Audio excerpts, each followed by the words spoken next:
Salut les amis, bienvenue encore sur ma chaîne. On va, on va continuer sur notre course JavaScript Vanilla. Voilà.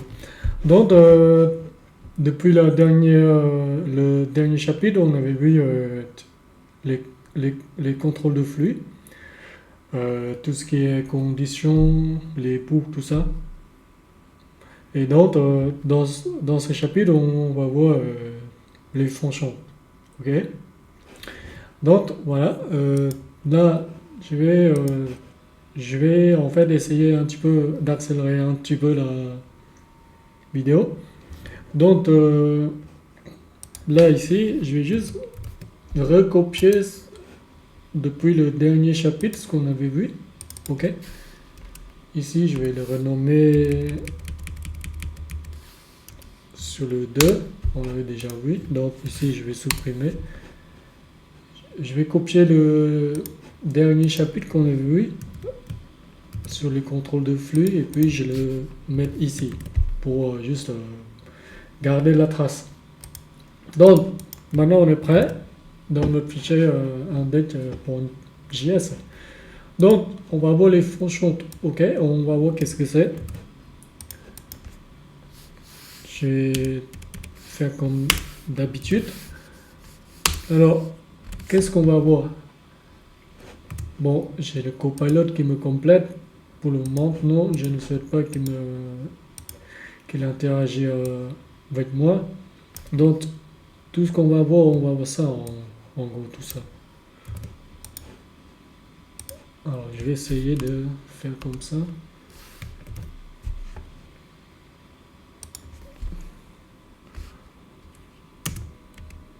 Voilà.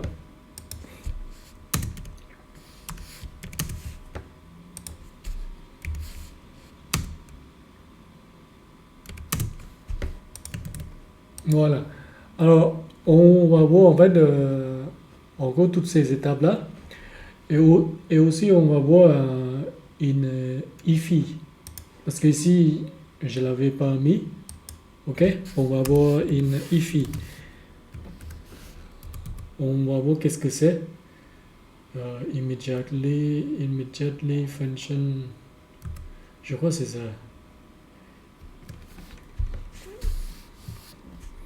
Dans tous les cas, on va voir qu'est-ce que c'est.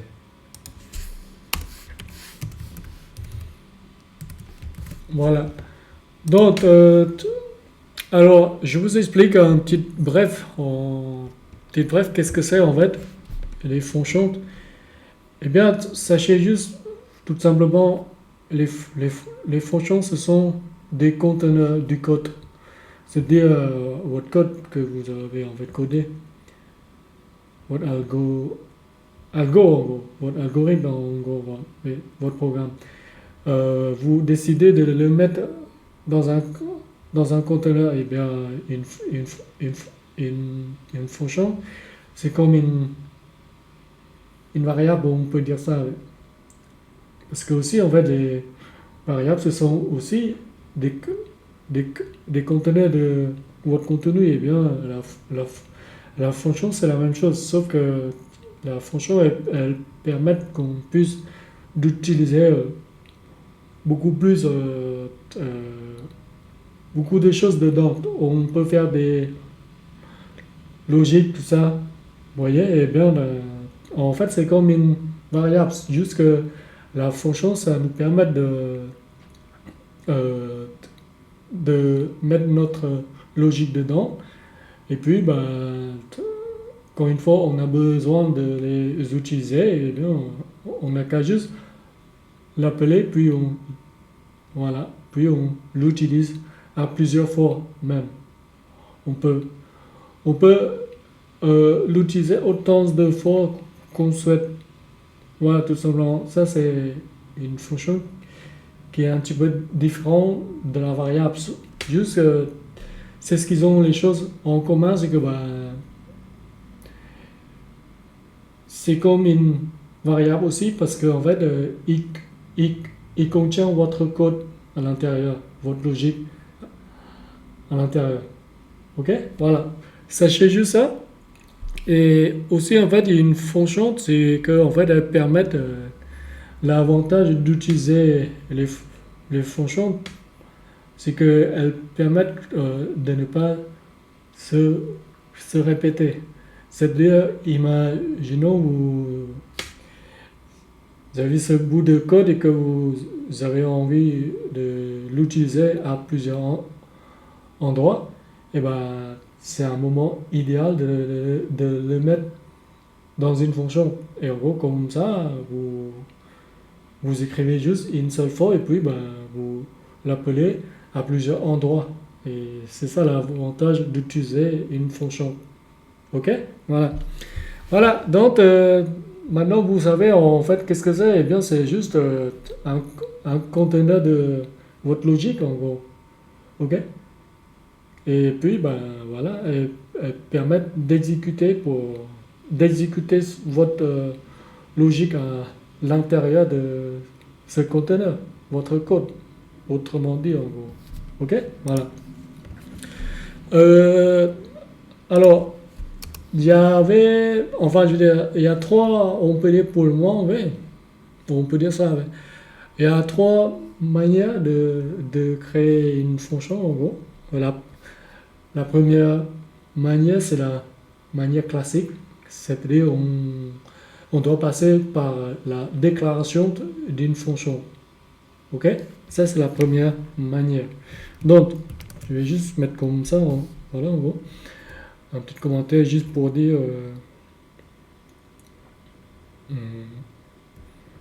Ouais, on peut dire ça, ouais, declaration. Ok? Declaration function. Ok? Ça, on peut dire c'est le classique. Ok? C'est en mode classique. Voilà, en gros. C'est depuis l'aube des temps dès qu'on veut en fait créer une fonction, on fait de cette manière-là, en gros. Excuse-moi. Alors, donc, alors, le classique, qu'est-ce que ça est bien?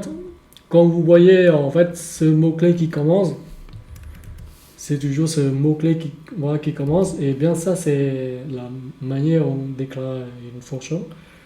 C'est le classique. Donc, c'est ce mot-clé, function, ok? Et puis, vous devez donner un nom à votre fonction, ok? Et le nom, ben, c'est aussi comme une variable, c'est-à-dire que vous devez donner un nom qui a du sens, ok? Vous n'allez pas nommer votre fonction x et que cette fonction, elle fait genre, elle, elle calcule les moyennes en gros. Donc, ben, au lieu d'appeler x, ben, pour que cette fonction ait un sens, ben, soit en fait vous pouvez l'appeler voilà, called average. Ça c'est en anglais, bien sûr. Voilà. Et donc, vous voyez, quand vous nommez euh, une fonction, ben, il faut qu'elle ait du sens pour qu'on puisse le voir immédiatement qu'est-ce qu'il fait en gros. Grosso modo, sans savoir trop qu'est-ce qu'il fait à l'intérieur. Dans tous les cas, c'est ça en fait. Une fonction, c'est que dès qu'on veut l'utiliser, on s'en fout un petit peu qu'est-ce qu'il y a à l'intérieur, mais on sait que cette, cette fonction, elle fait quoi en gros? Elle fait quoi exactement? En fait, quel est son rôle en gros? Ok? Juste en regardant le nom de cette fonction, on sait à peu près voilà, qu'est-ce qu'elle fait en fait. Voyez, oui, en gros, voyez des fonctions comme des, comme des boîtes noires où à l'intérieur, on ne sait pas trop qu'est-ce qu'il fait, mais juste en regardant à l'extérieur par rapport à leur nom, on sait à peu près qu'est-ce qu'ils font. En gros. Ok? Et en général, c'est comme ça en gros. Quand on pique une fonction d'un notre développeur et que voilà, on le prend comme ça et puis on l'utilise tout simplement. On ne se demande pas, on ne se demande pas vraiment trop qu'est-ce qu'ils font en gros. Et en général c'est ça, voilà, en fait. Donc voilà, revenons, donc vous devez donner du nom. Là, je souhaite juste créer une fonction simple. Euh, je l'appelle grid. Je donne juste le nom comme ça, ok? C'est juste pour dire que on se présentait en voilà. Donc après, vous suivez par la parenthèse, ok? Et puis on suit par une paire d'accolades. Ça c'est la manière classique que vous déclarez votre fonction. En général, vous n'avez pas besoin euh, je veux dire de mettre un espace entre le nom et la parenthèse. Vous pouvez les coller comme ça, en gros. C'est ce qu'on fait en général. Ok? Mais dans tous les cas, si vous utilisez le formatage de votre code, ils vont le mettre en gros fait, côte à côte ensemble entre le nom et la parenthèse. Donc, vous n'aurez pas besoin de se soucier. Même si je fais ça et si je sauvegarde, là vous voyez, mon formatage de code, il le formate automatiquement. Voilà. Donc, ça, on peut dire c'est la syntaxe. C'est la syntaxe aussi et aussi c'est ce qu'on doit faire en JS en gros. Vous utilisez un mot-clé function et d'ailleurs peut-être ça existe dans tous les langages de, de programmation. Même en PHP, il me semble, on doit aussi utiliser comme ça si on doit déclarer de manière classique. Voilà.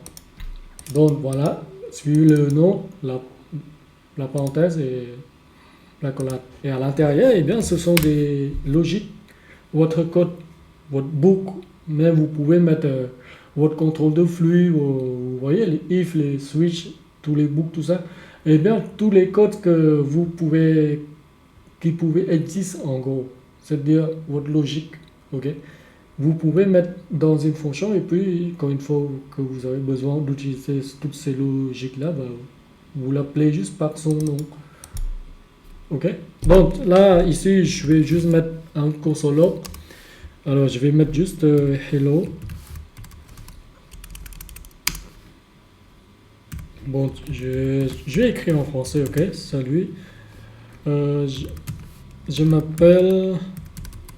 Bon, je mets par mon prénom. Gunther. Voilà. Donc là, en fait, pour le moment, on ne voit rien, vous voyez, on ne voit rien dans notre navigateur. Et bien, c'est normal parce que quand une fois que vous avez déclaré une fonction, et bien, il faut l'appeler. Et le fait de l'appeler, c'est-à-dire on va l'exécuter.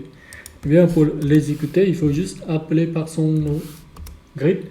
Et pour le moment, je ne peux pas, vous voyez. Là, même si je fais comme ça, il n'y a rien qui ne marche. Et bien, c'est normal parce que il faut l'exécuter. Pour l'exécuter, il faut juste ouvrir un coup de parenthèse. Voilà, comme ça. Et donc là, comme on l'exécute, et bien, votre logique à l'intérieur. Bon, ici, il y a juste le, le console log, mais supposons que vous avez plein de logique à l'intérieur, et toute votre logique à l'intérieur, ils vont exécuter ligne par ligne en gros. Et justement, voilà, c'est pour ça. C'est comme si vous écrivez votre logique au début dans le chapitre 1 ou dans le chapitre 2 ici en gros, vous voyez, dans ce scope-là. C'est comme si vous n'avez pas encore mettre dans une fonction en gros. Là, si je fais comme ça, vous voyez, là, on voit très bien comme JavaScript. D'ailleurs, c'est presque dans tous les langages de programmation, c'est que comme là, en fait, comme JS, il est séquentiel, il exécute ligne par ligne votre code. Voilà, en gros. Là, depuis le premier chapitre, on écrivait notre code comme ça, vous voyez, et au fur et à mesure, il exécute tout notre code qui sont là, en gros, les conditions, les boucles, voilà tout ça. Maintenant, comme on voit la notion des fonctions, maintenant, comme on déplace notre logique à l'intérieur de ce conteneur qui est une fonction, eh bien, pour le moment, il n'exécute pas parce qu'on n'a pas encore l'appelé. Donc il faut l'appeler tout simplement. Voilà. Voilà. Et là, vous voyez, ça marche de la même chose. Sauf que là, vous avez mis dans le conteneur et l'avantage d'utiliser une fonction, c'est que bah, vous pouvez l'exécuter autant de fois. Là, supposons je veux exécuter 5 fois. Et ben, là, ce logique-là, il va exécuter 5 fois. Vous voyez? Et ça, c'est l'avantage. Et vous imaginez très bien que là, si vous l'utilisez cette fonction dans un autre fichier, ben, vous pouvez très bien, vous n'avez qu'à juste l'importer, faire export et import, et puis voilà, c'est bon. Supposons que vous travaillez avec des frameworks, et ben, vous voyez, vous écrivez une fonction utile, et ben, dès que vous avez besoin d'utiliser cette fonction spécifiquement, ben, vous importez, et puis vous l'exécutez comme ça. Voilà. Donc voilà, ça c'est la première manière pour déclarer une fonction, manière classique, ok, par ces mots-clés là. Maintenant, on va voir une autre manière de faire de la même chose en gros, ok. Ok, maintenant comme on a vu ça, du coup, ici comme je n'ai pas besoin d'exécuter ce code qui est à l'intérieur, du coup, je ne vais pas l'appeler. Voilà, tout simplement. Ok. Donc, on va voir une autre manière de créer une fonction en gros. C'est-à-dire, on passe par, je dois dire en fait, function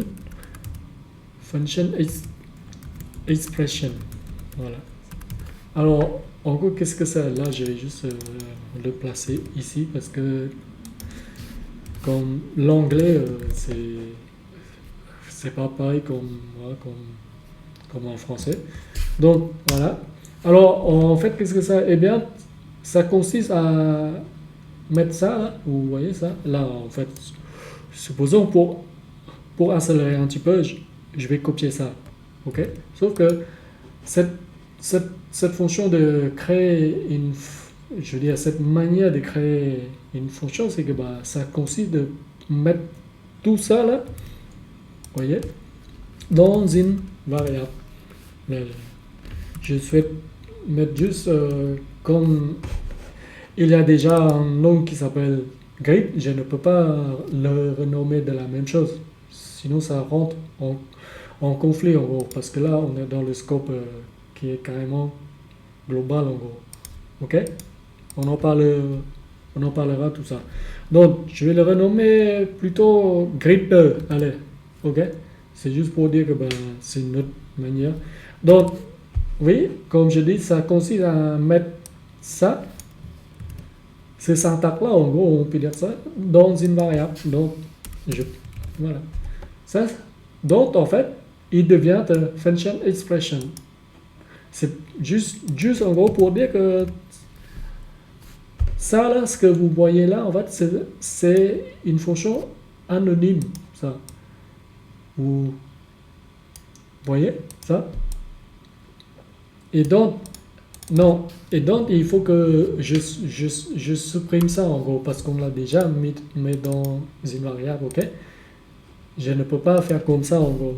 Là, je ne peux pas faire comme ça, ok? Supposons, non, ça c'est interdit. Ok? Donc ça, c'est une fonction anonyme. Ok? Ça, en fait, c'est juste une fonction anonyme en gros. Sauf qu'on l'a mis dans une variable. Dans une variable, et comme je vous ai dit, une variable, elle peut en JavaScript, elle peut aussi en fait contenir des fonctions, des objets, des tableaux. Il y a plein de choses qu'elle peut contenir en gros. Et donc, on peut très bien faire ça. Et donc, quand on fait ça, ben, cette fonction, elle devient une fonction expression. Function expression. Ok? Eh bien, c'est parce qu'on l'avait mis comme ça en gros. Ok? Et donc, ben là, vous voyez, ça c'est une autre manière de faire la même chose comme le classique. C'est juste on le met dans une variable en mettant une fonction anonyme. Et comme une fonction anonyme, c'est-à-dire elle est sans nom. Là, on ne voit pas le nom, vous voyez, on voit juste le mot-clé et le corps de la fonction.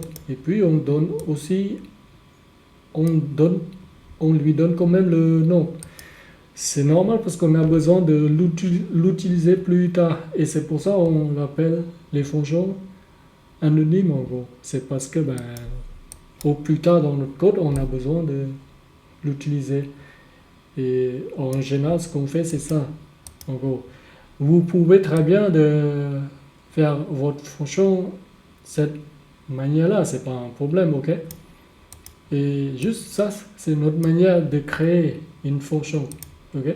C'est function expression. En fait, par rapport à mettre une fonction anonyme dans une variable qui s'appelle n'importe quoi, voilà, mais comme on dit que quand vous nommez votre fonction, il faut qu'elle ait du sens. Ok? Et donc là, je peux très bien dire là, cette fonction-là, elle s'appelle une autre personne, là. Maintenant, il faut l'exécuter. Et bien, c'est très simple, c'est la même chose. En gros, comme le classique, il faut l'appeler par son nom. Ok? Voilà. Je m'appelle Bella. Bon. Je rajoute un autre P. Voilà. Ok? Voilà, ça c'est la deuxième manière de faire. Donc, je vous montre la troisième alors. La troisième, qu'est-ce que c'est? La troisième, c'est le dernier récent dans la version JavaScript. Enfin, c'est depuis IS6. Hein. Enfin, je veux dire, c'est pas récent, mais dans tous les cas, c'est le plus récent parce que dans la version actuelle de JavaScript, ils nous permettent d'écrire une autre manière de créer une fonction à une autre manière en gros. Ok, donc en gros ça s'appelle arrow function, c'est-à-dire une fonction fléchée. Ok, une fonction fléchée.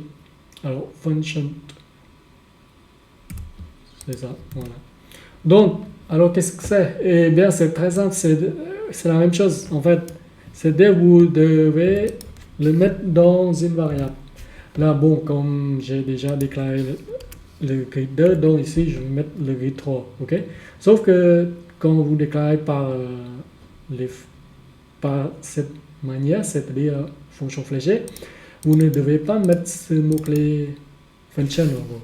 Vous le supprimez et puis vous, au lieu de rajouter ce mot-clé, vous rajoutez une double flèche avec le chevron, ok? C'est juste en gros pour dire ça, c'est une fonction fléchée. Voilà. Maintenant, ça c'est une autre. Bon, ici peut-être je vais dire salut. Bon, là ici je vais juste peut-être dire je suis une fonction fléchée. C'est plus parlant, ouais. Voilà. Ok. Bon, ici je